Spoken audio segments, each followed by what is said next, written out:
ಪ್ರಿಯ ವಿದ್ಯಾರ್ಥಿಗಳೇ, ನಿಮಗೆಲ್ಲರಿಗೂ ಕೂಡ ಈ ಒಂದು ವಿಶೇಷ ಪಾಠಕ್ಕೆ ಸ್ವಾಗತ. ನೀವೆಲ್ಲರೂ ಕೂಡ ಈ ಒಂದು ಅವಧಿಯನ್ನು, ಈ ಒಂದು ತರಗತಿಯನ್ನು ಸದುಪಯೋಗಪಡಿಸ್ಕೊಂಡು ಚೆನ್ನಾಗಿ ಓದ್ತಾ ಇದ್ದೀರಾ ಅಂತ ನಾನು ಭಾವಿಸಿದ್ದೀನಿ. ನೋಡಿ, ಸಂಸ್ಕೃತ ಅಂದರೆ ಕೇವಲ ಒಂದು ಭಾಷೆಯಲ್ಲ, ಇದು ಸಾಹಿತ್ಯ, ಸಂಸ್ಕೃತಿ, ನಮ್ಮ ಆಚಾರ ವಿಚಾರಗಳ ಹಾಗೂ ಅನೇಕ ದಾರ್ಶನಿಕ ಕವಿಗಳ, ಸುಭಾಷಿತಕಾರರ ಒಂದು ಅದ್ಭುತವಾದಂತಹ ಒಂದು ಸಮ್ಮಿಲನ. ಹಾಗೆಯೇ ನಾವು ಇಂದಿನ ತರಗತಿಯಲ್ಲಿ ವಿಶೇಷವಾದಂತಹ ಹಬ್ಬಗಳ ಬಗ್ಗೆ ತಿಳಿದುಕೊಳ್ಳೋಣ. ಅದರಲ್ಲಿಯೂ ಕೂಡ ನಮ್ಮೆಲ್ಲರಿಗೂ ಕೂಡ ಅತ್ಯಂತ ಉತ್ಸಾಹವನ್ನು ತಂದುಕೊಡ್ತಕ್ಕಂತಹ, ತನು ಮನನಲ್ಲಿ ಒಂದು ನವ ಚೈತನ್ಯವನ್ನು, ಶಕ್ತಿಯನ್ನು ತುಂಬತಕ್ಕಂತಹ ಒಂದು ಅತ್ಯಂತ ಶ್ರೇಷ್ಠವಾದ ಹಬ್ಬ ಯುಗಾದಿ. ನಾವು ನಮ್ಮ ಪರಂಪರೆಯಲ್ಲಿ ಅದನ್ನು ಹೊಸ ವರ್ಷ ಅಂತ ಕೂಡ ಕರಿತೀವಿ. ಭಾರತೀಯ ಸಂಸ್ಕೃತಿ, ಪರಂಪರೆ ಹಾಗೂ ಶ್ರೇಷ್ಠತೆಯನ್ನು ಸಾರ್ತಕ್ಕಂಥದ್ದು ಈ ಹಬ್ಬಗಳು. ಹಬ್ಬ ಅಂದರೆ ಕೇವಲ ಹೊಸ ಬಟ್ಟೆಯನ್ನು ಹಾಕಿಕೊಂಡು ಹೊಸ ಹೊಸ ರುಚಿಕರವಾದಂತಹ ಅಡುಗೆಯನ್ನು ಮಾಡಿಕೊಂಡು ಊಟ ಮಾಡುವುದು ಮಾತ್ರವಲ್ಲ. ನಮ್ಮ ಪುರಾತನ ಸಂಸ್ಕೃತಿ, ಅದಕ್ಕೆ ವೈಜ್ಞಾನಿಕ ಕಾರಣವನ್ನು ಕೂಡ ನಾವು ತಿಳಿದುಕೊಂಡು ಆ ಹಬ್ಬದ ವೈಶಿಷ್ಟ್ಯವನ್ನು ಆಚರಿಸಿ, ಹಾಗೇ ಅದನ್ನು ಮುಂದುವರಿಸಿಕೊಂಡು ಕಾಪಾಡಿಕೊಂಡು ನಮ್ಮ ಸಂಸ್ಕೃತಿಯನ್ನು, ನಮ್ಮ ಪರಂಪರೆಯನ್ನು ಕಾಪಾಡಿಕೊಳ್ತಕ್ಕಂತಹ ಒಂದು ಮಹತ್ತರವಾದಂತಹ ಒಂದು ಶುಭ ದಿನ. ಪ್ರಿಯ ನನ್ನ ಸ್ನೇಹಿತ ಮಕ್ಕಳೇ, ನೋಡಿ, ಹೊಸ ವರ್ಷ ನೀವು ಇಂಗ್ಲೀಷ್ ಕ್ಯಾಲೆಂಡರ್ ಪ್ರಕಾರ ತಗೊಂಡ್ರೆ ಹೊಸ ವರ್ಷ ಡಿಸೆಂಬರ್ ಮಾಸದಲ್ಲಿ ಮುಗಿದು ಜನವರಿಯಿಂದ ಹೊಸ ವರ್ಷ ಅಂತ ಹೇಳ್ತಾರೆ. ಆದರೆ ಕೇವಲ ಆ ಕ್ಯಾಲೆಂಡರ್ ಮಾತ್ರ ಹೊಸ ವರ್ಷವಷ್ಟೇ. ಹೊರಗಿನ ಪರಿಸರದಲ್ಲಾಗಲಿ, ನಮ್ಮ ದೇಹದಲ್ಲಾಗಲಿ, ಅಥವಾ ವಾತಾವರಣದಲ್ಲಾಗಲಿ, ಪಶು ಪ್ರಾಣಿ ಪಕ್ಷಿಗಳಲ್ಲಾಗಲಿ ಯಾವುದೇ ರೀತಿಯಂತಹ ಬದಲಾವಣೆಯನ್ನು ನಾವು ನೋಡೋಕ್ಕೆ ಸಾಧ್ಯವಿಲ್ಲ. ಹೊಸ ವರ್ಷ ಅಂತಂದರೆ ಹೊಸ ಚೈತನ್ಯವನ್ನು, ಹೊಸತನವನ್ನು ನೀಡುವಂತಹ ಒಂದು ದಿನವಾಗಿರಬೇಕು. ಹಾಗಾಗಿ ನಮ್ಮ ಹಿಂದೂ ಪರಂಪರೆಯ ಒಂದು ಕಾಲದಲ್ಲಿ ಸಾವಿರಾರು ವರ್ಷಗಳಿಂದ ನಾವು ವಸಂತ ಮಾಸವನ್ನು, ಅಂದರೆ ಇದು ಸರಿಸುಮಾರು ಮಾರ್ಚ್ ತಿಂಗಳಲ್ಲಿ ಬರತಕ್ಕಂಥದ್ದು, ವಸಂತ ಮಾಸವನ್ನು ನಾವು ಹೊಸ ವರ್ಷವಾಗಿ ಪ್ರತಿ ವರ್ಷ ಆಚರಿಸ್ತೇವೆ. ಅದನ್ನು ಯುಗಾದಿ ಎಂಬ ಹಬ್ಬವಾಗಿ ನಾವೆಲ್ಲರೂ ಕೂಡ ಸಡಗರದಿಂದ ನಮ್ಮ ಬಂಧು ಮಿತ್ರರು ಹಾಗೂ ಕುಟುಂಬಸ್ಥರೊಂದಿಗೆ ನಾವು ವಿಜೃಂಭಣೆಯಿಂದ ಹೊಸ ವರ್ಷವನ್ನು ನಾವು ಬರಮಾಡಿಕೊಳ್ತೇವೆ. ಆಗ ಸುತ್ತಮುತ್ತಲಿನ ಪರಿಸರ, ಪ್ರಾಣಿ, ಪಶು ಪಕ್ಷಿಗಳು ಕೂಡ ಹೊಸತನವನ್ನು ಮೈಗೂಡಿಸಿಕೊಂಡು, ಹೊಸ ಚೈತನ್ಯವನ್ನು ತುಂಬಿಕೊಂಡು ನಮ್ಮನ್ನು ಕೂಡ ಹೊಸ ವರ್ಷದೆಡೆಗೆ ಕರೆದುಕೊಂಡು ಹೋಗ್ತವೆ.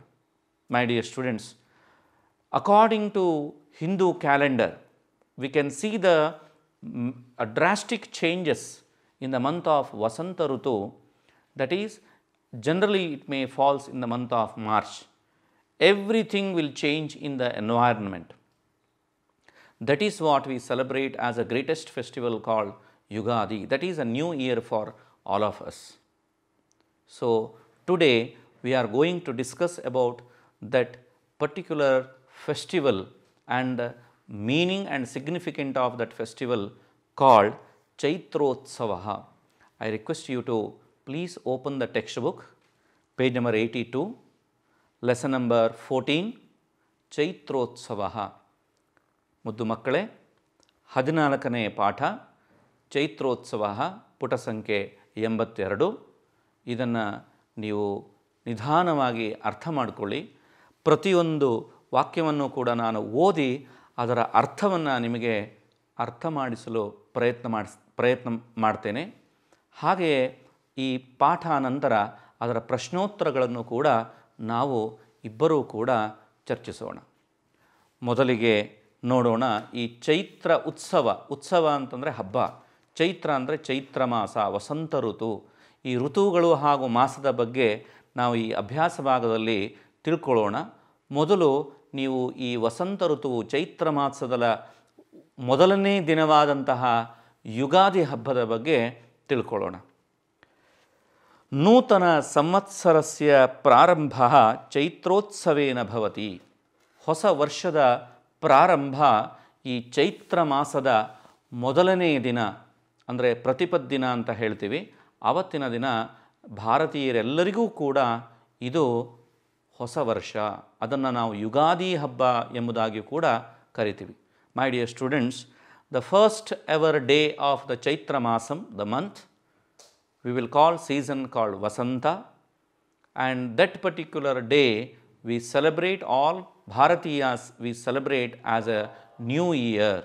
The day we call it as a Yugadi, the festival. Eshaha Yugadihi Vasantotsavaha iti api prasiddhaha asti. As I told you, this is also called as a Vasantotsava. Idanna Vasantotsava ಎಂಬುದಾಗಿ ಕೂಡ ನಾವು ಕರಿತೇವೆ. ಚೈತ್ರೋತ್ಸವ ಅಥವಾ ವಸಂತೋತ್ಸವ. ಏನು ಈ ಚೈತ್ರ ಮತ್ತು ವಸಂತ ಅಂದರೆ ಏನು, ಅದನ್ನು ಮುಂದಿನ ಅಭ್ಯಾಸ ಭಾಗದಲ್ಲಿ ನಾವು ಓದೋಣ. ಮುಂದಿನ ವಾಕ್ಯವನ್ನು ನೋಡಿ. ಚೈತ್ರ ಮಾಸೆ ಶುಕ್ಲಪಕ್ಷೆ ಪ್ರತಿಪದ್ದಿನೇ ಯುಗಾದಿ. ನಾನೀಗಾಗಲೇ ಹೇಳಿದೆ, ಚೈತ್ರ ಮಾಸದ ಶುಕ್ಲಪಕ್ಷದ ಮೊಟ್ಟ ಮೊದಲನೆಯ ಪ್ರತಿಪದ್ದಿನ ನಾವು ಯುಗಾದಿ ಹಬ್ಬವನ್ನು ಆಚರಿಸ್ತೀವಿ. ವಸಂತ ಋತೋಹೋ ಆಗಮನಂ. ವಸಂತ ಋತುವಿನ ಹೊಸ ವರುಷ, ಹೊಸ ಹರುಷ, ಹೊಸ ಹೂವು, ಹೊಸ ಹಣ್ಣು, ಹೊಸ ಕಾಯಿ, ಈ ಥರದ ಪ್ರತಿಯೊಂದು ಕೂಡ ಹೊಸತನದಿಂದ ತುಂಬಿರತಕ್ಕಂಥದ್ದು. ನಾವು ಮನೆಯಿಂದ ಆಚೆ ಕಾಲಿಟ್ಟರೆ ಪರಿಸರವೆಲ್ಲವೂ ಕೂಡ ಹೊಸ ಎಲೆ, ಹೊಸ ಚಿಗುರು, ಹೊಸ ಹೂವಿನಿಂದ ತುಂಬಿ ನಳನಳಿಸುತ್ತಾ ಪ್ರಕೃತಿ ಮಾತೆಯೂ ಕೂಡ ಹೊಸತನವನ್ನು ಅನುಭವಿಸುವಂತಹ ಒಂದು ದಿನ. ಆ ಮಾಸವನ್ನು ನಾವು ವಸಂತ ಮಾಸ ಅಂತ ಕರಿತೀವಿ. ಅದನ್ನೇ ನಾವು ಹೊಸ ವರ್ಷ ಎಂಬುದಾಗಿ ಹರುಷದಿಂದ ಅದನ್ನು ನಾವು ಆಚರಿಸ್ತೀವಿ. ಅಸ್ಮಿನ್ ದಿನೇ ಆಮ್ರ ನಿಂಬಪತ್ರಯೋ ತೋರಣೈ ದ್ವಾರಾಣಾಂ ಅಲಂಕಾರಂ ಕುರುವಂತಿ. ಆ ದಿನ ನಾವು ಆಮ್ರಪತ್ರ, ಆಮ್ರ ಅಂತಂದರೆ ಮಾವಿನ ಎಲೆ, ಚಿಗುರಿದ ಮಾವಿನ ಎಲೆ, ಹಾಗೂ ನಿಂಬಪತ್ರಯೋ, ನಿಂಬ ಮೀನ್ಸ್ ನೀಮ್ ಟ್ರೀ, ಆಮ್ರ ಮೀನ್ಸ್ ಮ್ಯಾಂಗೋ ಟ್ರೀ, ನಿಂಬ ಅಂದರೆ ಬೇವಿನ ಎಲೆ, ಕಹಿ ಬೇವಿನ ಎಲೆ, ಚಿಗುರು. ಯಾಕೆ ಅಂದರೆ ವೈಜ್ಞಾನಿಕವಾಗಿಯೂ ಕೂಡ ಕಹಿ ಬೇವಿನ ಆ ಒಂದು ಗಾಳಿ, ಆ ಎಲೆ, ಅದು ನಮ್ಮ ಆಮ್ಲಜನಕದ ಆ ದೇಹವನ್ನು, ಆಮ್ಲಜನಕವನ್ನು ಶುದ್ಧಿಗೊಳಿಸಿ ನಮ್ಮ ದೇಹಕ್ಕೆ ಹೊಸ ಚೈತನ್ಯವನ್ನು ಕೊಡುತ್ತೆ ಎಂಬುದಾಗಿ ವೈಜ್ಞಾನಿಕರು ಕೂಡ ಅದನ್ನು ಒಪ್ಪಿಕೊಂಡಿದ್ದಾರೆ. ಹಾಗಾಗಿ ನಮ್ಮ ಮನೆಯ ಬಾಗಿಲನ್ನು ನಾವು ಏನು ಮಾಡ್ತೀವಿ, ಆಮ್ರ ನಿಮ್ರ ಪತ್ರಯೋಹೋ, ಮಾವಿನ ಮತ್ತು ಬೇವಿನ ಎಲೆಯಿಂದ ತೋರಣವನ್ನು ಮಾಡಿ ನಮ್ಮ ಬಾಗಿಲಿಗೆ ಅದನ್ನು ನಾವು ಶೃಂಗಾರ ಮಾಡ್ತೀವಿ. ಹಾಗೆಯೇ ಗೃಹಸ್ಯ ಅಂಗಣೆ ಲಲನಾಹ ರಂಗವಲ್ಲಿ ವಿನ್ಯಾಸಂ ರಚಯಂತಿ. ಮನೆಯ ಅಕ್ಕ ತಂಗಿಯರು, ಗೃಹಿಣಿಯರು, ಮಾತೆಯರು ಅವರೆಲ್ಲರೂ ಏನು ಮಾಡ್ತಾರೆ ಅಂತಂದರೆ, ಮನೆಯ ಎದುರುಗಡೆಗೆ ನೀರನ್ನು ಹಾಕಿ ಸ್ವಚ್ಛಗೊಳಿಸಿ ರಂಗೋಲಿಯಿಂದ ವಿಚಿತ್ರವಾದಂತಹ ಚಿತ್ತಾರವನ್ನು ಅತ್ಯಂತ ಸುಂದರವಾಗಿ, ಚಿತ್ತಾಕರ್ಷವಾಗಿ ಅದನ್ನು ಬಿಡಿಸ್ತಾರೆ.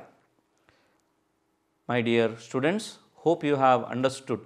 Please remember the festival of new year, that is Ugadi.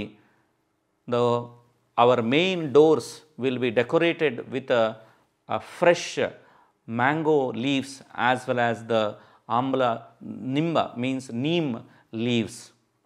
And also our sisters, our mother, they will put a beautiful, very heart-stealing, a beautiful rangoli, the pictures in front of the main doors after cleaning that courtyard. And also what we do, grahasya janaha sarve ushahkale eva abhyanga snanam kurvanti. Abhyanga snanam in the sense we have to apply the coconut oil to the whole body, and after with a warm water we have to take a bath. which is also very, very important in a new year. Every family members of their house, everyone's house, what they do in a early morning during the time of sunrise, we will wake up early day on that day and we do the Abhyanga Snanam. ಪ್ರೀತಿಯ ಮಕ್ಕಳೇ, ನಿಮಗೆಲ್ಲರಿಗೂ ಇದರ ಪರಿಚಯ ಇದ್ದೇ ಇರುತ್ತೆ. ಕೊಬ್ಬರಿ ಎಣ್ಣೆಯಿಂದ ನಮ್ಮ ಮಾತೆಯರು ಏನು ಮಾಡ್ತಾರೆ, ನಮ್ಮ ಶರೀರಕ್ಕೆ ಆ ಕೊಬ್ಬರಿ ಎಣ್ಣೆಯ ಲೇಪನವನ್ನು ಮಾಡಿ ಸೂರ್ಯನ ಎಳೆಯ ಬಿಸಿಲಿಗೆ ಮೈಯೊಡ್ಡಿ ನಮ್ಮ ಶರೀರದ ಎಲ್ಲ ರೋಗ ಹಾಗೂ ಎಲ್ಲ ದೋಷಗಳನ್ನು ನಾವು ನಿವಾರಣೆ ಮಾಡಿಕೊಂಡು ಉಗುರು ಬೆಚ್ಚಗಿನ ನೀರಿನಲ್ಲಿ ನಾವು ಸ್ನಾನವನ್ನು ಮಾಡ್ತೇವೆ. ಹಾಗೂ ನೂತನ ವಸ್ತ್ರಾಣಿ ಧಾರಯಂತಿ, ಹೊಸ ಹೊಸ ಬಟ್ಟೆಗಳನ್ನು ನಾವು ಹಾಕ್ಕೋತೀವಿ. ಹಾಗೆಯೇ ದೇವಾನ್ ಪೂಜೆಯಂತಿ, ನಮ್ಮ ಇಷ್ಟ ದೇವರ, ನಮ್ಮ ಕುಲದೇವರ ಪೂಜೆಯನ್ನು ಶ್ರದ್ಧಾಭಕ್ತಿಯಿಂದ ನೂತನ ಹೂವು ಹಣ್ಣುಗಳಿಂದ ನಾವು ಅಲಂಕರಿಸಿ ಆ ದೇವರನ್ನು ಪೂಜೆ ಮಾಡ್ತೀವಿ. ಆಶೀರ್ವಾದಂ ಪ್ರಾಪ್ನುವಂತಿ, ಹಾಗೆಯೇ ಗುರು ಹಿರಿಯರ ದೇವರುಗಳ ಆಶೀರ್ವಾದವನ್ನು ಕೂಡ ನಾವು ಪಡ್ಕೋತೀವಿ. ಬಂಧುಮಿತ್ರೇಭ್ಯ ಶುಭಾಶಯ ವಿನಿಮಯಸ್ಯ ಸಂಪ್ರದಾಯ ಅಪಿ ಅಸ್ತಿ. ಬಂಧು ಮಿತ್ರರಿಗೆ, ಸ್ನೇಹಿತರಿಗೆ, ನಮ್ಮ ಆಪ್ತರಿಗೆ ನಾವು ಹೊಸ ವರ್ಷದ ಶುಭಾಶಯಗಳನ್ನು ಕೂಡ ವಿನಿಮಯ ಮಾಡ್ಕೋತೀವಿ. V worship the god and we take the blessings of the elders and also we exchange a warm wishes of a new year with our beloved ones as well as our friends and relatives. ಸರ್ವೇ ವಿಶೇಷತಃ ನಿಂಬಗುಡ ಮಿಶ್ರಣಂ ಖಾದಂತಿ. ಈ ಯುಗಾದಿ ಹಬ್ಬದ ಇನ್ನೊಂದು ವಿಶೇಷತೆ ಏನು ಅಂತಂದರೆ, ಅತ್ಯಂತ ಔಷಧಿ ಗುಣಯುಕ್ತವಾದಂತಹ ಈ ಕಹಿ ಬೇವಿನ ಎಲೆ ಹಾಗೂ ಬೆಲ್ಲದ ಮಿಶ್ರಣವನ್ನು ನಾವು ಸೇವಿಸ್ತೀವಿ. ಇದು ಕೇವಲ ಹೊರಗಿನ ಬಾಹ್ಯ ನಮ್ಮ ಶರೀರದ ಶುದ್ಧಿಯಷ್ಟೇ ಅಲ್ಲದೆ ಆಂತರಿಕ ಶುದ್ಧಿಯನ್ನು ಕೂಡ ಮಾಡ್ತಕ್ಕಂತಹ ಔಷಧಿ ಗುಣ ಈ ಬೆಲ್ಲ ಮತ್ತು ಆ ಬೇವಿನ ಎಲೆಯಲ್ಲಿ ಇರುತ್ತೆ ಅಂತ ಬಲ್ಲವರು ಹೇಳ್ತಾರೆ. ಅನಂತರಂ ಪೋಲಿಕಾ ಭೋಜನಂ ಅಪಿ ಖಾದಂತಿ. ಪ್ರಿಯ ಸ್ನೇಹಿತರೆ, ಮಕ್ಕಳೇ, ನಿಮಗೆಲ್ಲರಿಗೂ ಗೊತ್ತು, ಮಕ್ಕಳಿರುವಾಗ ನಮಗೆ ಹಬ್ಬ ಅಂತಂದರೆ ಎರಡೇ ಎರಡು ಕಾರಣಕ್ಕೆ ವಿಶೇಷ. ಒಂದು, ಹೊಸ ಹೊಸ ಬಟ್ಟೆಗಳನ್ನು ಧರಿಸ್ಬೋದು, ಹಾಗೂ ಸಿಹಿ ಸಿಹಿಯಾದ ರುಚಿಕರವಾದಂಥ ವಿಶೇಷ ಭೋಜನವನ್ನು ನಾವು ಸವಿಬಹುದು. ಎಸ್, ಯುಗಾದಿ ಹಬ್ಬ ಅಂತಂದರೆ ಹೋಳಿಗೆ. ಅದನ್ನು ವಿವಿಧ ವಿಧ ಪ್ರಾಂತಗಳಲ್ಲಿ ಬೇರೆ ಬೇರೆ ಹೆಸರಿನಿಂದ ಅದನ್ನು ಕರೀತಾರೆ. ಒಬ್ಬಟ್ಟು ಅಂತ ಕರೀತಾರೆ, ಹೂರಣ ಅಂತ ಕರೀತಾರೆ, ಹೋಳಿಗೆ ಅಂತ ಕರೀತಾರೆ, ಬೊಬ್ಬಟ್ಲು ಅಂತಲೂ ಕೂಡ ಕರೀತಾರೆ. ವಿಶೇಷವಾಗಿ ದಕ್ಷಿಣ ಭಾರತದಲ್ಲಿ ಈ ಒಂದು ಯುಗಾದಿ ಹಬ್ಬದ ದಿನ ಖಂಡಿತವಾಗಿಯೂ ಈ ಒಂದು ಸಿಹಿ ತಿಂಡಿಯನ್ನು ಮಾಡಿ ಮನೆಯವರೆಲ್ಲರೂ ಕೂಡ ಕುಳಿತು ಸಹಭೋಜನವನ್ನು, ಜೊತೆಗೆ ಭೋಜನವನ್ನು ಸವಿತಕ್ಕಂಥದ್ದು ಈ ಒಂದು ಯುಗಾದಿ ಹಬ್ಬದ ವಿಶೇಷಗಳಲ್ಲಿ ಒಂದು. ಸಾಯಂಕಾಲೇ ದೇವಾಲಯೇಷು ಪಂಚಾಂಗ ಫಲಶ್ರವಣ ಕಾರ್ಯಕ್ರಮ ವೃಷ್ಟಿ, ಕೃಷಿ, ಗ್ರಹಣಂ ಇತ್ಯಾದಿ ವಿಷಯಾಣಾಂ ಸೂಚನಾ ಭವಂತಿ. ಸಾಯಂಕಾಲ ನಮ್ಮ ಸ್ನೇಹಿತರೊಂದಿಗೆ, ನಮ್ಮ ಕುಟುಂಬ ಸದಸ್ಯರೊಂದಿಗೊಡಗೂಡಿ ನಮ್ಮ ಇಷ್ಟದೇವರ, ಆ ಊರಿನ ಗ್ರಾಮದೇವರ ದೇವಾಲಯಗಳಿಗೆ ಹೋಗಿ ಅಲ್ಲಿ ಪುರೋಹಿತರಿಂದ, ಅರ್ಚಕರಿಂದ ನಾವು ಪಂಚಾಂಗ ಶ್ರವಣವನ್ನು, ಪಂಚಾಂಗ ಅಂದರೆ 5 ಅಂಗಗಳು, ತಿಥಿ, ವಾರ, ನಕ್ಷತ್ರ, ಯೋಗ ಹಾಗೂ ಕರ್ಣ, ಈ 5ಅನ್ನು ವಿಶೇಷ ದಿನವಾಗಿ ಆ ದಿನ ನಾವು ಶ್ರವಣವನ್ನು ಮಾಡ್ತೇವೆ. ಆ ಪಂಚಾಂಗ ಶ್ರವಣದಲ್ಲಿ ಆ ವರ್ಷದುದ್ದಕ್ಕೂ ಕೂಡ ಆ ವರ್ಷದಲ್ಲಿ ನಡೆತಕ್ಕಂತಹ ವೃಷ್ಟಿ ಅಂತಂದರೆ ಮಳೆಯ ಬಗ್ಗೆ ತಿಳ್ಕೊತೀವಿ. ಹಾಗೂ ಕೃಷಿ ಹಾಗೂ ಕೃಷಿಯೇತರ ಚಟುವಟಿಕೆಗಳು ಹೇಗೆ ಇರಲಿವೆ ಎಂಬುದರ ಬಗ್ಗೆ ನಾವು ತಿಳ್ಕೊತೀವಿ. ಹಾಗೂ ಗ್ರಹಣಗಳು, ಯಾವುದಾದ್ರೂ ವಿಶೇಷವಾದಂತಹ ದಿನ ವಿಶೇಷ ಗ್ರಹಣಗಳು ಏನಾದರೂ ಸಂಭವಿಸುತ್ತಿದ್ದರೆ ಅದರ ಬಗ್ಗೆಯೂ ಕೂಡ ನಾವು ತಿಳ್ಕೊತೀವಿ. ಅದನ್ನು ನಾವು ಪಂಚಾಂಗ ಶ್ರವಣ ಅಂತ ಕರಿತೀವಿ. My dear friends, during this festival in the afternoon evening time, along with our family members, we go to nearby temple. From priest we will listen about the year long the Panchangam, which means how the rain is going to fall, how the agricultural is going to prosperous, as well as the year long, if any eclipse or any special days are there or not. These all the informations we will gather from the well-known priest as well as the elders. Mandireshu adyarabhya navami paryantam Shrirama kathashravanam api ayojayanti etasya Shriramottsavaha iti api kathayanti.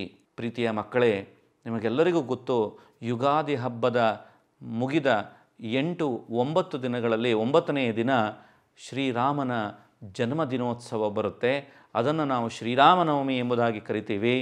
ಆ ಶ್ರೀರಾಮನವಮಿಯವರೆಗೂ ಕೂಡ ಅನೇಕ ಮಂದಿರಗಳಲ್ಲಿ, ಅನೇಕ ಸ್ಥಳಗಳಲ್ಲಿ ಆ 9 ದಿನ ಶ್ರೀರಾಮನ ಕಥೆ ಹಾಗೂ ರಾಮಾಯಣದ ವಿಶೇಷಗಳನ್ನು ಪಾಠ ಪ್ರವಚನಗಳ ಮೂಲಕ ಭಕ್ತಾದಿಗಳಿಗೆ ತಿಳಿಸಿಕೊಡ್ತಕ್ಕಂತಹ ಒಂದು ವಿಶೇಷ ಕಾರ್ಯಕ್ರಮವನ್ನು ಕೂಡ ಮಂದಿರಗಳಲ್ಲಿ ಆಯೋಜಿಸಿರುತ್ತಾರೆ.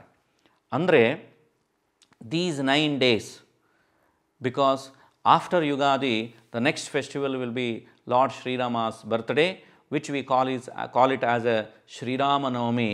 Throughout those 8 days in temple as well as in very special places, the elders as well as the scholars, they will give the preachings and speeches on Ramayanam as well as the great qualities of Lord Sri Rama. See the next line. Nimbagudayoho mahatvam. What is the speciality of, now one word we have discussed, it is called the neem leaf as well as the jaggery, the mixture of neem leaf as well as the jaggery. What is that? Why we have to eat that mixture of neem leaf as well as the jaggery, which are two quite opposite qualities. One is sweet, another one is sour. ಒಂದು ಹುಳಿ, ಇನ್ನೊಂದು ಸಿಹಿ, ಒಂದು ಕಹಿ, ಇನ್ನೊಂದು ಸಿಹಿ. ಇದು ಎರಡರ ಮಿಶ್ರಣವನ್ನು ನಾವು ಯಾತಕ್ಕೋಸ್ಕರ ಅದನ್ನು ನಾವು ಸೇವಿಸ್ತೀವಿ ಅನ್ನೋದ್ರ ಬಗ್ಗೆ ಒಂದು ವಿವರಣೆಯನ್ನು ಕೊಟ್ಟಿದ್ದಾರೆ. ನೋಡೋಣ ಬನ್ನಿ. ಆಯುರ್ವೇದ ಕಥಯತಿ. ಆಯುರ್ವೇದದಲ್ಲಿ ಅಂದರೆ ವೈದ್ಯಶಾಸ್ತ್ರದಲ್ಲಿ ಇದರ ಬಗ್ಗೆ ಹೇಳ್ತಾರೆ. ವಸಂತ ಋತೋಹೋ ಶಾರೀರಿಕ ವಿಕರಣಾನಾಂ ಕೃತೆ ನಿಂಬಃ ದಿವ್ಯೌಷಧಂ. ವಸಂತ ಋತುವಿನಲ್ಲಿ ನಾನು ಈಗಾಗಲೇ ಹೇಳಿದೆ, ಪರಿಸರವು, ನಮ್ಮ ನಿಸರ್ಗವು ಅತ್ಯಂತ ತನ್ನ ಹಳೆಯ ಎಲೆಗಳನ್ನು ಉದುರಿಸಿಕೊಂಡು ಹೊಸ ಎಲೆಯನ್ನು, ಹೊಸ ಚಿಗುರನ್ನು ಬೆಳೆಸಿಕೊಂಡು ಹೂವುಗಳು ಕಾಯಿಗಳಾಗುವಂತಹ ಒಂದು ಸಂದರ್ಭ, ಬದಲಾವಣೆಯಾಗತಕ್ಕಂತಹ ಸಂದರ್ಭ. ಆ ಬದಲಾವಣೆಗೆ ತಕ್ಕಂತೆ ನಮ್ಮ ಶರೀರದಲ್ಲಿಯೂ ಕೂಡ ಬೆಳವಣಿಗೆ ಅತ್ಯಂತ ಅವಶ್ಯಕ. ಆ ಬೆಳವಣಿಗೆಗೆ ಈ ಒಂದು ಕಹಿ ಬೇವಿನ ಎಲೆ ಅತ್ಯಂತ ಮಹತ್ತರವಾದಂತಹ ಒಂದು ಪಾತ್ರವನ್ನು ವಹಿಸುತ್ತೆ ಅಂತ ಆಯುರ್ವೇದ ಶಾಸ್ತ್ರದಲ್ಲಿ ಹೇಳ್ತಾರೆ. ನಿಂಬಗುಡ ಮಿಶ್ರಣಸ್ಯ ಸೇವನೇನ ದೇಹಸ್ಯ ಸಮತೋಲನಂ ಸಾಧ್ಯತೆ. ದೇಹದ ಸಮತೋಲಿಕೆ ಅಂದರೆ ದೇಹದಲ್ಲಿರುವ ಎಲ್ಲ ಕಲ್ಮಶಗಳು ದೂರವಾಗಿ ಹೊಸ ಚೈತನ್ಯ, ಹೊಸ ಶಕ್ತಿ, ಹೊಸ ರಕ್ತ ನಮ್ಮ ದೇಹದಲ್ಲಿ ಧಮನಿಗಳಲ್ಲಿ ಹರಿದಾಡಬೇಕು ಅಂತಂದರೆ ಈ ಕಹಿ ಬೇವು ಮತ್ತು ಹಾಗೂ ಬೆಲ್ಲದ ಮಿಶ್ರಣವನ್ನು ಸೇವಿಸುವುದರಿಂದ ಇದು ಸಾಧ್ಯ ಎಂಬುದಾಗಿ ಆಯುರ್ವೇದ ಗ್ರಂಥದಲ್ಲಿ ಇದರ ಬಗ್ಗೆ ಉಲ್ಲೇಖವಿದೆ. ಶತಾಯುರ್ವಜ್ರದೇಹಾಯ ಸರ್ವಸಂಪತ್ಕರಾಯ ಚ ಸರ್ವಾರಿಷ್ಟ ವಿನಾಶಾಯ ನಿಂಬಕಂ ದಲಭಕ್ಷಣಂ ಅಂತಂದರೆ, ನಮಗೆ ಶತಾಯು ಅಂದರೆ ಆರೋಗ್ಯವಾದಂತಹ ಜೀವನ ಹಾಗೂ ವಜ್ರದೇಹಾಯ ಅತ್ಯಂತ ವಜ್ರಕಾಯ ಅಂದರೆ ಅತ್ಯಂತ ಸ್ವಾಸ್ಥ್ಯವಾದಂತಹ ಶರೀರ ಸೌಷ್ಠವ ಹಾಗೂ ಸರ್ವ ಸಂಪತ್ಕರಾಯ ಎಲ್ಲ ರೀತಿಯ ಸಂಪತ್ತು, ವಿದ್ಯಾ, ಬುದ್ಧಿ ಎಲ್ಲವೂ ಕೂಡ ನಮಗೆ ತಿಳಿದು ಬರಬೇಕು ಎಂಬುದಾದರೆ, ಸರ್ವಾರಿಷ್ಟ ನಿವಾರಾಯ ವಿನಾಶಾಯ ಸಕಲ ದುರ್ಗುಣಗಳು, ಸಕಲ ದಾರಿದ್ರ್ಯಗಳು, ಬಡತನವು ದೂರವಾಗಬೇಕು ಅಂತಂದರೆ ನಿಮ್ಮಕಂ ದಲಭಕ್ಷಣಂ, ಈ ಮಿಶ್ರಣವನ್ನು ನಾವು ಸೇವಿಸಬೇಕು ಎಂಬುದಾಗಿ ಆಯುರ್ವೇದ ಗ್ರಂಥದಲ್ಲಿ, ಅಂದರೆ ಇದಕ್ಕೆ ಒಂದು ವೈಜ್ಞಾನಿಕ ಕಾರಣವೂ ಕೂಡ ಇದೆ ಎಂಬುದಾಯಿತು. ಕೊನೆಯದಾಗಿ ಹೇಳ್ತಾರೆ, ಸುಖ ದುಃಖಂ ಅಹರ್ನಿಶಂ ರಾಗದ್ವೇಷಂ ಇತ್ಯೇಷಾಂ ಸಂಕೇತಃ ನಿಂಬಕಗುಡಮಿಶ್ರಣಂ ಇತಿ ಕವಿವಾಣಿ. ನೋಡಿ, ಕಹಿ ಮತ್ತು ಸಿಹಿ, sweet and sour, why we have to mix together means it is a symbol. ಇದು ಒಂದು ಸಂಕೇತ. ಯಾವುದಕ್ಕೆ ಸಂಕೇತ? ಸುಖ ಹಾಗೂ ದುಃಖಗಳಿಗೆ ಸಂಕೇತ, ದಿನ ಹಾಗೂ ರಾತ್ರಿಯ ಸಂಕೇತ, ರಾಗ ಹಾಗೂ ದ್ವೇಷದ ಸಂಕೇತ. ರಾಗ ಅಂತಂದರೆ ಅತ್ಯಂತ ಪ್ರೀತಿ, ದಯೆ, ಕರುಣೆ, ವ್ಯಾಮೋಹ ಹಾಗೂ ದ್ವೇಷ, ಎರಡೂ ವಿರುದ್ಧವಾದಂತಹ ಗುಣಗಳು. ಇವು ಎರಡೂ ಗುಣಗಳ ಸಂಕೇತವಾಗಿ, ಇವೆಲ್ಲ ಹಲವಾರು ಗುಣಗಳ ಸಂಕೇತವಾಗಿ ಈ ಒಂದು ಬೆಲ್ಲ ಹಾಗೂ ಕಹಿಬೇವಿನ ಮಿಶ್ರಣವು ನಮ್ಮ ದೇಹದಲ್ಲಿ ಸೇರಿ ನಮ್ಮಲ್ಲಿಯ ಎಲ್ಲ ದುರ್ಗುಣಗಳೂ ಹೋಗಿ ಸದ್ಗುಣಗಳು ಹೊರಗಡೆಗೆ ಬರಲಿ, ನಮ್ಮ ಶರೀರದ ಜೊತೆಗೆ ನಮ್ಮ ಬುದ್ಧಿಯು ಬೆಳೆಯಲಿ ಎಂಬುದು ಈ ಒಂದು ಹೊಸ ವರ್ಷದ ಸಂದರ್ಭದಲ್ಲಿ ನಮಗೆ ಅರ್ಥವಾಗುವಂತಹ ಒಂದು ವಿಶೇಷವಾದಂತಹ ಲಕ್ಷಣ ಇದು.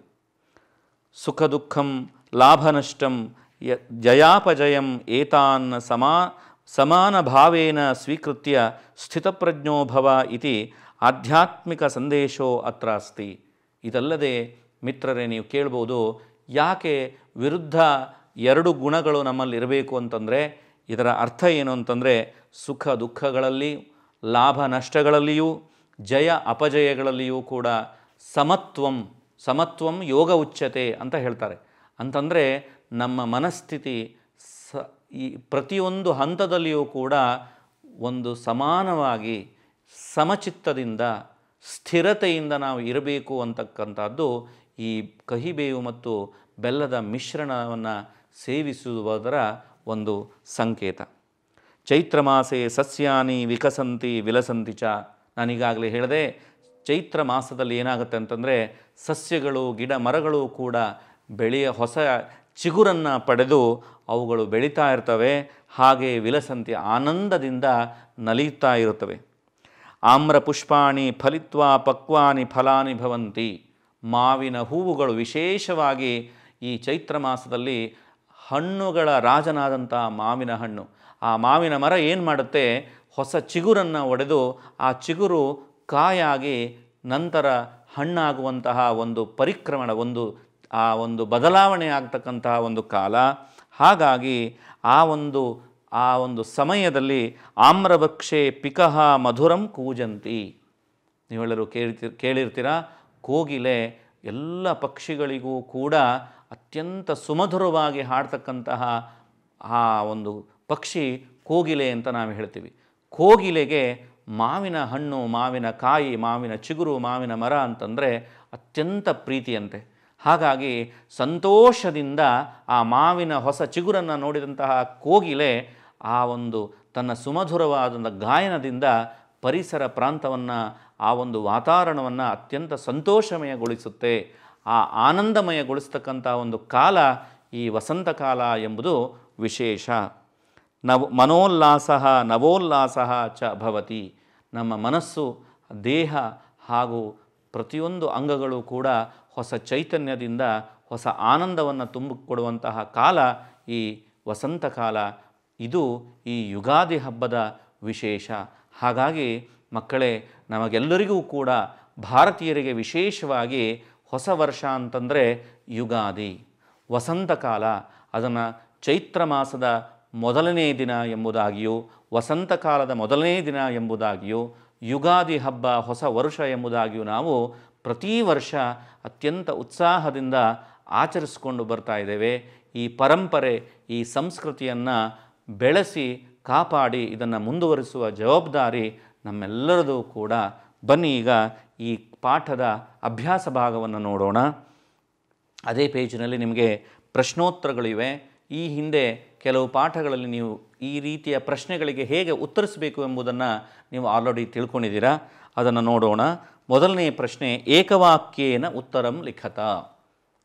ನಿಮ್ಮಲ್ಲಿ ನೋಟ್ಬುಕ್ ಇದ್ದರೆ, ಪುಸ್ತಕ ಇದ್ದರೆ ಅದನ್ನು ತೆಗೆದುಕೊಳ್ಳಿ, ಒಂದು ಪೆನ್ನನ್ನು ಇಟ್ಕೊಳ್ಳಿ. ಈ ಪ್ರಶ್ನೆಗಳಿಗೆ ಅರ್ಥವನ್ನು ನೀವು ತಿಳಿದುಕೊಂಡ್ರೆ ಅದರ ಉತ್ತರವನ್ನು ಬರೆಯೋದು ಸುಲಭ. My dear students, if you know the question meaning, it is very easy to write the answers. So please make a note of these question meaning and also learn the answer. I will guide you, I will help you to get the answer for all these questions. The first one, Chaitrotsavaha kimiti prasiddhaha. For what Chaitrotsava is famous for? Chaitrotsavaha Yugadi Parvaha iti prasiddhaha. ಚೈತ್ರೋತ್ಸವ ಅಂತಕ್ಕಂಥದ್ದು ಯಾವುದಕ್ಕೆ ಪ್ರಸಿದ್ಧ ಅಂತ ಕೇಳಿದ್ದಾರೆ. ಅದಕ್ಕೆ ಚೈತ್ರೋತ್ಸವವು ಯುಗಾದಿ ಹಬ್ಬ ಎಂಬುದಾಗಿ ಪ್ರಸಿದ್ಧವಾಗಿದೆ. ಚೈತ್ರೋತ್ಸವ ಯುಗಾದಿ ಇತಿ ಪ್ರಸಿದ್ಧ ಅಂತ ಬರೆದ್ರಾಯಿತು. ಸೆಕೆಂಡ್ ಕ್ವಶನ್, ಯುಗಾದಿ ಕಸ್ಮಿನ್ ದಿನೇ ಭವತಿ? When we have a Ugadi, the new year festival. Question only we have in Ugadi ವಸಂತ ಋತೋಃ ಪ್ರಥಮ ದಿನೇ ಯುಗಾದಿ ಉತ್ಸವಃ ಅಥವಾ ಯುಗಾದಿ ಭವತಿ. You have to write here Ugadi ವಸಂತ ಋತೋಃ, ಆರ್ ಯು ಕ್ಯಾನ್ ರೈಟ್ ಚೈತ್ರಮಾಸಸ್ಯ ಶುಕ್ಲೇ ಪಕ್ಷೆ ಪ್ರತಿಪದ್ದಿನೇ. This is more appropriate and easy. In your text book, page number 82, second paragraph, first line only it is there. Chaitramase shukle pakshe pratipaddine bhavati. You have to write like this, Yugadihi Chaitramase shukla pakshe pratipaddine bhavati. Turn the page, next question we will see. Janaha ushah kale kim kurvanti? Janaha ushah kale abhyanga snanam kurvanti. What people, the family members, people will do on early morning on that day. ಜನರೆಲ್ಲರೂ ಕೂಡ ಆ ದಿನ ಉಷಃ ಕಾಲದಲ್ಲಿ, ಬೆಳಗ್ಗಿನ ಕಾಲದಲ್ಲಿ ಏನನ್ನು ಮಾಡ್ತಾರೆ ಅಂತ ಕೇಳಿದ್ದಾರೆ. ಬೆಳಗ್ಗೆ ಮೊಟ್ಟ ಮೊದಲನೇದಾಗಿ ನಾವು ಏನು ಮಾಡ್ತೀವಿ? ನಮ್ಮ ಶರೀರ ಶುದ್ಧಿಗೋಸ್ಕರ ನಮ್ಮ ನಿತ್ಯ ಕರ್ಮಗಳನ್ನು ಮುಗಿಸಿ ಅಭ್ಯಂಗ ಸ್ನಾನವನ್ನು ಮಾಡ್ತೇವೆ. ಜನಾಃ ಉಷಃ ಕಾಲೇ ಅಭ್ಯಂಗ ಸ್ನಾನಂ ಕುರ್ವಂತಿ. ಮುಂದಿನ ಪ್ರಶ್ನೆ, ಗೃಹಸ್ಯ ಜ್ಯೇಷ್ಠಃ ಕಿಂ ಪಠತಿ? ಮನೆಯ ಶ್ರೇಷ್ಠರು, ಮನೆಯ ಜ್ಯೇಷ್ಠರು ಏನನ್ನು ಓದ್ತಾರೆ ಅಂತಂದರೆ ಪಂಚಾಂಗಂ ಪಠತಿ. ಪಂಚಾಂಗ ಅಂತ ಒಂದು ಪುಸ್ತಕ ಸಿಗುತ್ತೆ, ಅದನ್ನು ಓದ್ತಾರೆ. ನಾನು ಈಗಲೇ ಅದರ ಬಗ್ಗೆ ನಿಮಗೆ ಹೇಳಿದ್ದೀನಿ. ಗೃಹಸ್ಯ ಜ್ಯೇಷ್ಠಃ ಪಂಚಾಂಗಂ ಪಠತಿ. ಯುಗಾದಿ ದಿನೇ ವಿಶೇಷತಃ ಕಿಂ ಖಾದಂತಿ? ಇದು ತುಂಬ ವಿಶೇಷ ಅಲ್ವಾ? ಯುಗಾದಿ ದಿನ ಯಾವ ಸಿಹಿ ತಿಂಡಿಯನ್ನು ನಾವು ವಿಶೇಷವಾಗಿ ಮನೆಯಲ್ಲಿ ನಮ್ಮ ತಾಯಂದಿರು ಮಾಡಿ ನಮಗೆ ಬಡಿಸ್ತಾರೆ, ಅದನ್ನು ನಾವು ತಿಂತೀವಿ. ಪೋಲಿಕಾ ಭೋಜನಂ, ಅದನ್ನು ಸಂಸ್ಕೃತದಲ್ಲಿ ನೆನ್ಪಿಟ್ಕೊಳ್ಳಿ, ಕನ್ನಡದಲ್ಲಿ ಬರೆದು ಬಿಡಬೇಡಿ ಹೋಳಿಗೆ ಅಂತ. ಪೋಲಿಕಾ ಅಂತಂದರೆ ಸಂಸ್ಕೃತದಲ್ಲಿ ಹೋಳಿಗೆ ಅಂತ ಅರ್ಥ. ಪೋಲಿಕಾ ಭೋಜನಂ ಕುರ್ವಂತಿ. So answer you have to write Ugadi ದಿನೇ ವಿಶೇಷತಃ ಪೋಲಿಕಾ ಭೋಜನಂ ಖಾದಂತಿ. ಸಂಯೋಜನಂ, ಇದನ್ನು ಹೊಂದಿಸಿ ಬರೀಬೇಕು. ಯಾವ ಮಾಸದಲ್ಲಿ ಯಾವ ಹಬ್ಬವನ್ನು ನಾವು ಆಚರಿಸ್ತೀವಿ ಅಂತ ನಾನು ನಿಮಗೆ ಇದನ್ನು ಸಹಾಯ ಮಾಡ್ತೀನಿ. ಒಂದೊಂದನ್ನೇ ನೀವು ನೋಟ್ ಮಾಡ್ಕೊಳ್ಳಿ. ಚೈತ್ರ ಮಾಸದಲ್ಲಿ ವಿಶೇಷವಾಗಿ ನಿಮಗೆಲ್ಲರಿಗೂ ಗೊತ್ತು, ಯುಗಾದಿ ಉತ್ಸವವನ್ನು ನಾವು ಮಾಡ್ತೀವಿ, ಇಲ್ಲ ಶ್ರೀರಾಮ ಉತ್ಸವವನ್ನು ನಾವು ಮಾಡ್ತೀವಿ. ಚೈತ್ರ ಮಾಸ ಶ್ರೀರಾಮೋತ್ಸವ, ಯುಗಾದಿ ಎಂಬುದನ್ನು ಅಲ್ಲಿ ಕೊಟ್ಟಿರದೇ ಇರೋದರಿಂದ ಶ್ರೀರಾಮೋತ್ಸವವನ್ನು ಕೊಟ್ಟಿದ್ದಾರೆ, ಅದು ಸರಿಯಾದ ಉತ್ತರ. ಭಾದ್ರಪದ ಮಾಸ ನಿಮಗೆಲ್ಲರಿಗೂ ಗೊತ್ತು, ಗಣೇಶನ ಹುಟ್ಟುಹಬ್ಬ, ಗಣೇಶೋತ್ಸವವನ್ನು ನಾವು ಮಾಡ್ತೀವಿ. ಮೂರನೇದು ಕಾರ್ತಿಕ ಮಾಸದಲ್ಲಿ ದೀಪಾವಳಿ ಹಬ್ಬ ಬರುತ್ತೆ, ಅವತ್ತು ನಾವು ದೀಪಾವಳಿ ಉತ್ಸವವನ್ನು ಮಾಡ್ತೀವಿ. ಪುಷ್ಯ ಮಾಸದಲ್ಲಿ ನಾವು ಸಂಕ್ರಾಂತಿ ಉತ್ಸವವನ್ನು ಮಾಡ್ತೀವಿ. ಸಂಕ್ರಾಂತಿ ಹಬ್ಬ ಕೂಡ ನಮಗೆ ಜನವರಿ ತಿಂಗಳಲ್ಲಿ ಬರುತ್ತೆ, ಆವಾಗ ಪುಷ್ಯ ಮಾಸವಿರುತ್ತೆ. ಹಾಗಾಗಿ ಪುಷ್ಯ ಮಾಸದಲ್ಲಿ ಸಂಕ್ರಾಂತಿ ಹಬ್ಬವನ್ನು ಮಾಡ್ತೀವಿ. ಹಾಗೂ ಆಶ್ವಯುಜ ಮಾಸದಲ್ಲಿ ನಾವು ಈ ಕಳೆದ ತಿಂಗಳು ಇದನ್ನು ಆಚರಿಸಿದ್ವಿ, ನವರಾತ್ರಿ ಉತ್ಸವವನ್ನು ನಾವು ಮಾಡ್ತೀವಿ. ಮತ್ತೊಮ್ಮೆ ನಾನು ಮ್ಯಾಚ್ ದಿ ಫಾಲೋಯಿಂಗ್ ಇದನ್ನು ಹೊಂದಿಸಿ ಬರೆಯೋದನ್ನು ಹೇಳ್ತೀನಿ, ನೀವು ನೋಟ್ ಮಾಡ್ಕೊಳ್ಳಿ. ಚೈತ್ರ ಮಾಸ ಶ್ರೀರಾಮೋತ್ಸವ, ಭಾದ್ರಪದ ಮಾಸ ಗಣೇಶೋತ್ಸವ, ಕಾರ್ತಿಕ ಮಾಸ ದೀಪೋತ್ಸವ, ಪುಷ್ಯ ಮಾಸ ಸಂಕ್ರಾಂತಿ ಉತ್ಸವ, ಆಶ್ವಯುಜ ಮಾಸ ನವರಾತ್ರಿ ಉತ್ಸವ. ಮೊದಲನೆಯದು ರಿಕ್ತಸ್ಥಾನಂ ಪೂರಯತ, ಮೂರನೇ ಮುಖ್ಯ ಪ್ರಶ್ನೆ.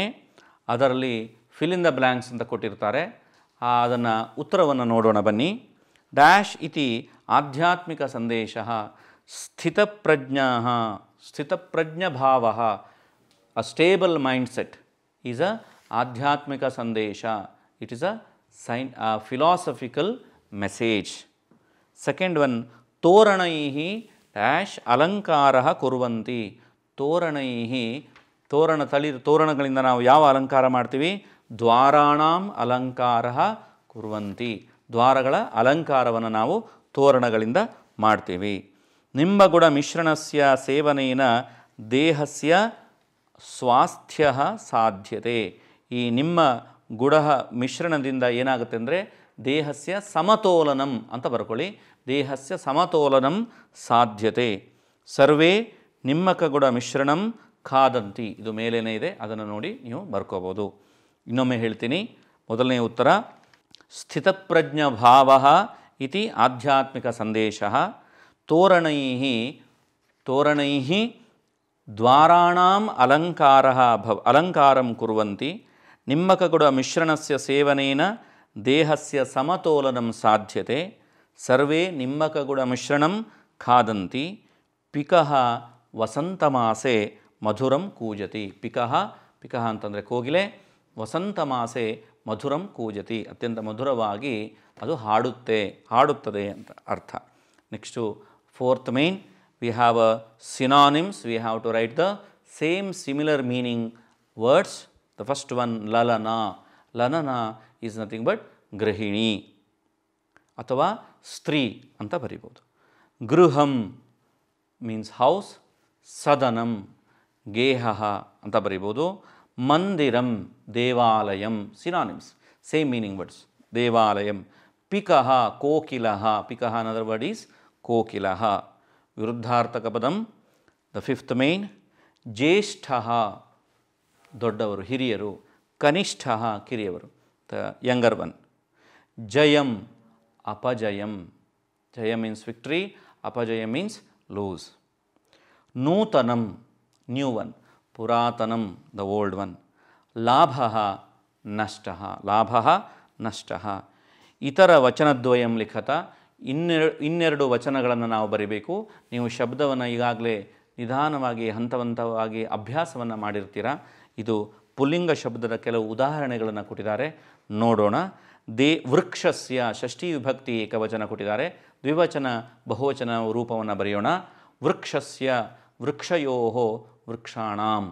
ವೃಕ್ಷಸ್ಯ ವೃಕ್ಷಯೋಃ ವೃಕ್ಷಾಣಾಂ. ದೇಹಸ್ಯ ದೇಹಯೋಃ ದೇಹಾನಾಂ. ದೇಹಸ್ಯ ದೇಹಯೋಃ ದೇಹಾನಾಂ. ವಸ್ತ್ರಾಣಿ ಅಂತ ಕೊಟ್ಟಿದ್ದಾರೆ. ಇದು ನಪುಂಸಕಲಿಂಗ ವಸ್ತ್ರಂ ಶಬ್ದ.